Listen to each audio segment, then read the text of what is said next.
पांडु और विदुर के जन्म की कथा। हस्तिनापुर नरेश शांतनु और रानी सत्यवती के चिरांगत और विचित्रवीर्य नामक दो पुत्र हुए। शांतनु का स्वर्गवास चिरांगत और विचित्रवीर्य के बाल्यकाल में ही हो गया था, इसलिए उनका पालन पोषण भीष्म ने किया। भीष्म ने चिरांगत के बड़े होने पर उन्हें राजगद्दी पर बैठा दिया, लेकिन कुछ ही काल में गंधर्वों से युद्ध करते हुए चिरांगत मारा गया। इस पर भीष्म ने आपके अनुज विचित्रवीर्य को राज्य सौंप दिया। अब भीष्म को विचित्रवीर्य के विवाह की चिंता हुई। उन्हीं दिनों काशीराज की 3 कन्याएं अंबा, अंबिका और अंबालिका का स्वयंवर होने वाला था। उनके स्वयंवर में जाकर अकेले ही भीष्म ने वहां आए समस्त राजाओं को परास्त कर दिया और तीनों कन्याओं का हरण करके हस्तिनापुर ले आए।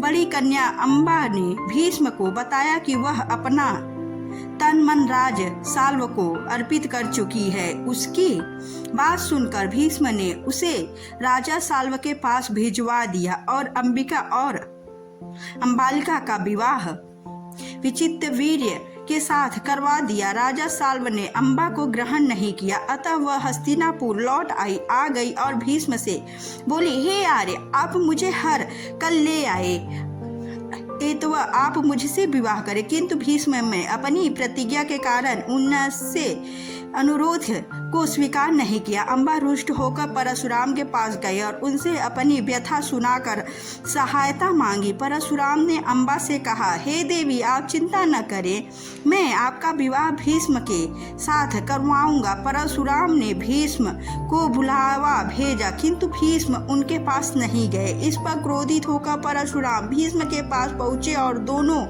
वीरों में भयानक युद्ध छिड़ गया। दोनों ही अभिपूर्वत युद्ध से इसलिए हार जीत का फैसला नहीं हो सका। आखिर देवताओं ने हस्तक्षेप करके इस युद्ध को बंद करवा दिया। अंबा निराश होकर वन में तपस्या करने चली गई। विचित्रवीर्य अपनी दोनों रानियों के साथ भोग विलास में रत हो गए, किंतु दोनों ही रानियों से उनकी कोई संतान नहीं हुआ और वे क्षय रोग से पीड़ित होकर मृत्यु को प्राप्त हो गए। अब कुल नाश होने के भय से माता सत्यवती ने एक दिन भीष्म से कहा, पुत्र, इस वंश को नष्ट होने से बचाने के लिए मेरी आज्ञा है कि तुम इन दोनों रानियों से पुत्र उत्पन्न करो। माता की बात सुनकर भीष्म ने कहा, माता, मैं अपनी प्रतिज्ञा किसी भी परिस्थिति में भंग नहीं कर सकती।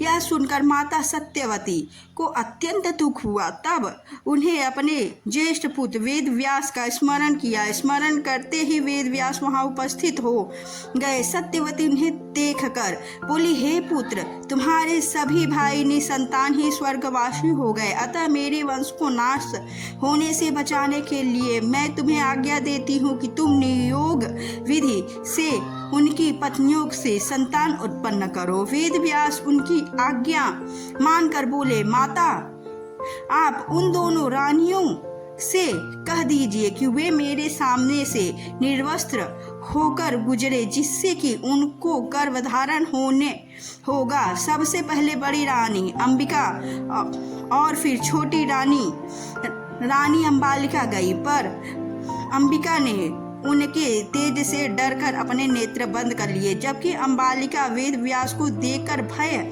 से पीली पड़ गई। वेद व्यास लौटकर माता से बोले, माता, अंबिका का बड़ा तेजस्वी पुत्र होगा, किंतु नेत्र बंद करने के दोष के कारण वह अंधा होगा, जबकि अंबालिका के गर्भ से पांडु रोग से ग्रसित पुत्र पैदा होगा। यह जानकर इससे माता सत्यवती ने बड़ी रानी अंबिका को पुनः वेद व्यास के पास जाने का आदेश दिया। इस पर बड़ी रानी ने स्वयं न जाकर अपनी दासी को वेद व्यास के पास भेज दिया। दासी बिना किसी संकोच के वेद व्यास के सामने से गुजरी। इस बार वेद व्यास ने माता सत्यवती के पास आकर कहा, माते, इस दासी के गर्भ से वेद वेदांत के पारंगत अत्यंत नीतिवान पुत्र उत्पन्न होगा। इतना कहकर वेद व्यास तपस्या करने चले गए।